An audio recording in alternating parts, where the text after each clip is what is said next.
which is metals and non-metals.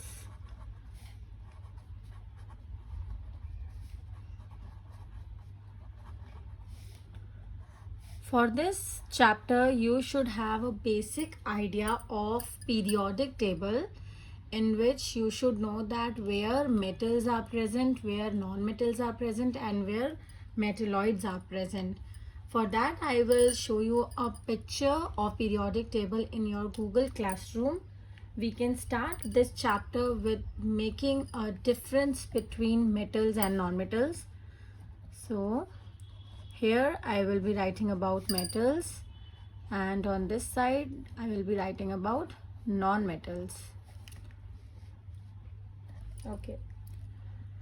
So the first difference between metals and non-metal is that metals are, like for example, if I'm considering the sodium, potassium, and you can say magnesium, aluminium.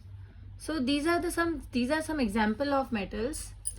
The electronic configuration, for sodium is 281.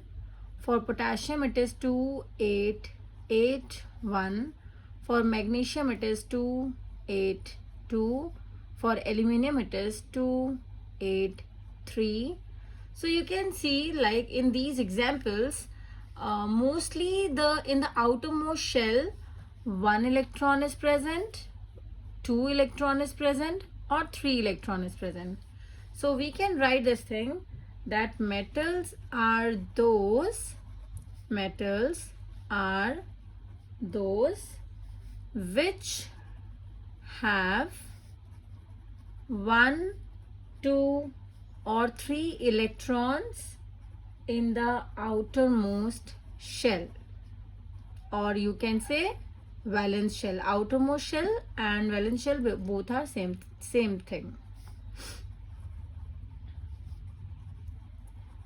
Similarly, if we will see about non-metals, so in non-metals you can take some examples like fluorine, then you can take oxygen, then you can take nitrogen. So in fluorine, the atomic number is 9, so electronic configuration is 2 and 7. For oxygen it is 2, 6. For nitrogen it is 2, 5. So you can see the electrons which are present in non-metals are generally 4, 7, 6, 5. There can be many examples, but for definition you can just write down that non-metals are those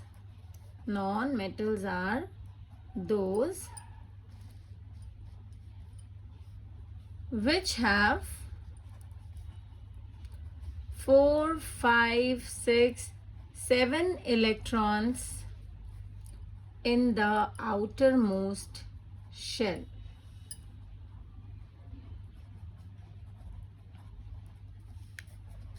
All right.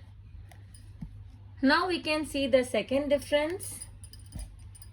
Second difference is that generally metals are solid in state. So we can write metals are generally solid in state. Chemistry is having too many exceptions, so you should learn both the things, the examples as well as the exceptions. So the very famous example which you know from childhood is that mercury. Mercury is present in the liquid state in thermometers as well. So mercury, Hg is the symbol for mercury. Gallium is also the example which is also present in liquid state. Then in non-metal we can see, in non-metals they are, you can say this thing, that non-metals are present in all 3 states. That is, they can be solids, they can be liquids, they can be gases. So if I'm talking about solids, we can take the example of graphite, you can take the example of diamond, For liquid state, you can take the example of bromine. Bromine liquid, you must have heard about this. Then in gases, there can be many examples like Cl2, O2, N2. They all are present in the gaseous state. So this is the second difference between the metals and non-metals. Now we can go for third difference. Third difference between metals and non-metals is that metals are lustrous. What do you mean by lustrous? Lustrous means that they have shiny appearance. So if it is shiny appearance, you must have seen this thing that most of the metals are actually lustrous. Like for example, gold, silver, and aluminium. There can be many examples. But yes, as I have told you, you have to learn exceptions as well. So exception for this is what you can say, that lead is actually is having dull appearance. Pb is the symbol for lead. So lead is the exception in the case of metals, while in non-metals, like they are obviously, if they are lustrous, they are not lustrous. So you will write this thing that they are not lustrous. In this case, when they're not lustrous, we can give one exception, that this thing that diamond is one of the allotrope of carbon, but diamond is very lustrous. So diamond is the exception in this case. And you can actually take one more example, iodine. Iodine is also the exception. Even sometimes graphite is also lustrous. Okay, so you can write this thing that this is the exception. Sorry. Next, in next case, you can say that metals are generally hard.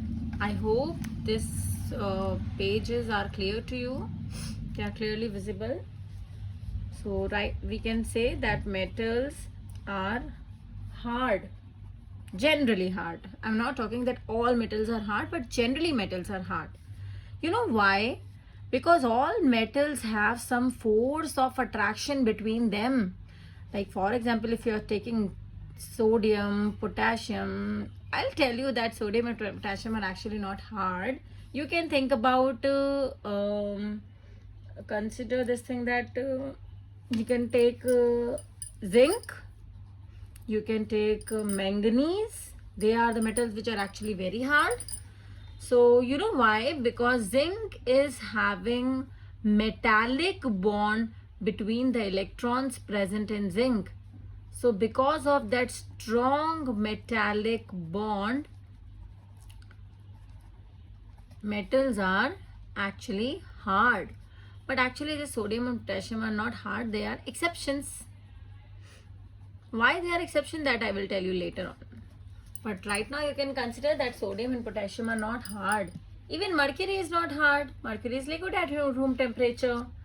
Then you can think about gallium. Gallium is also not hard. So they are the exceptions, but zinc, manganese, iron, cobalt, they all are the examples of metals which are hard. Then here we can say that non-metals are generally soft. Non-metals are soft. Okay, why they are soft, that also you should know. That between the force of attraction which is present between the electrons of non-metal is weak van der Waals force. And you know what? This van der Waals force is the weakest force. So this is so weak that we can break that bond easily. That is why non-metals are actually soft. You should know the reasons also. Exceptions are always there, like I have told you earlier also.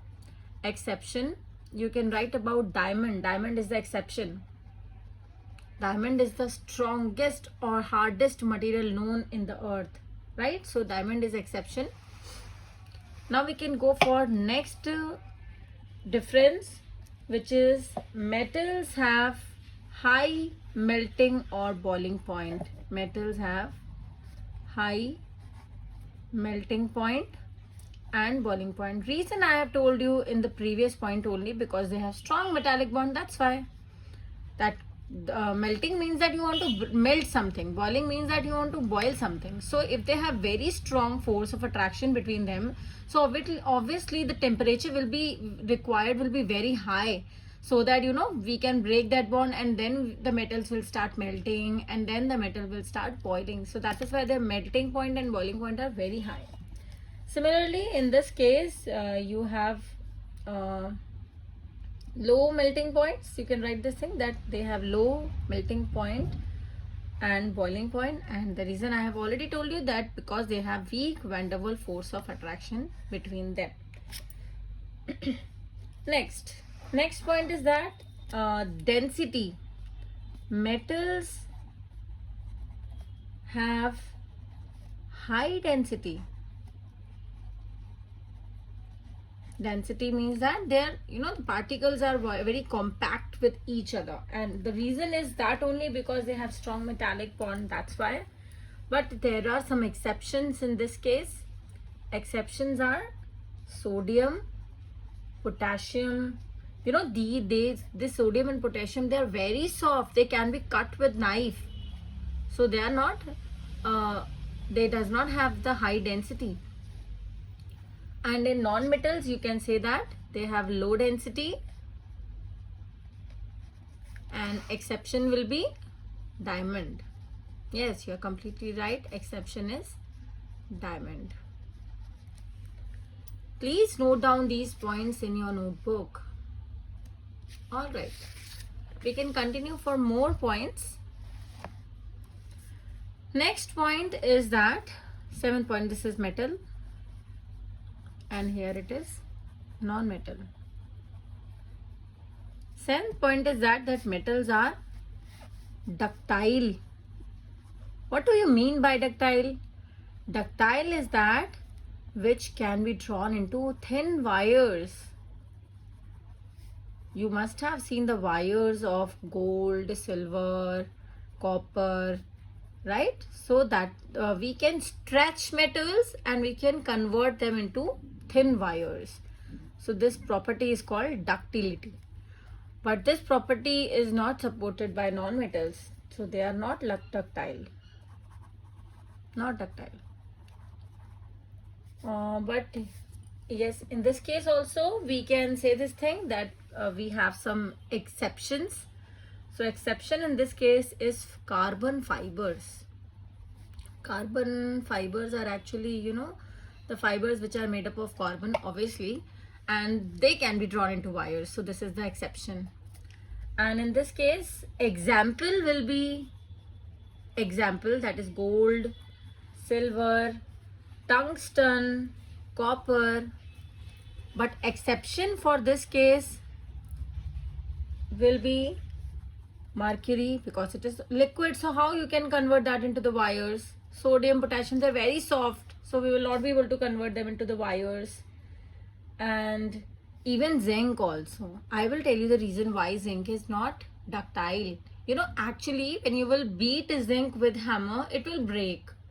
So zinc is actually brittle. That is why we are not considering zinc in ductile case.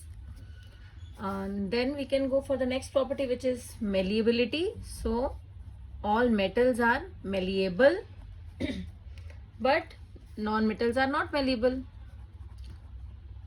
What do you mean by malleability?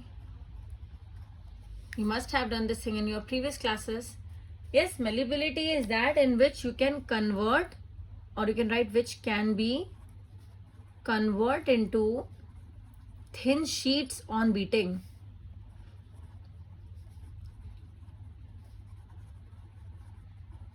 The very famous example is your aluminum foil, which you are using for wrapping the food.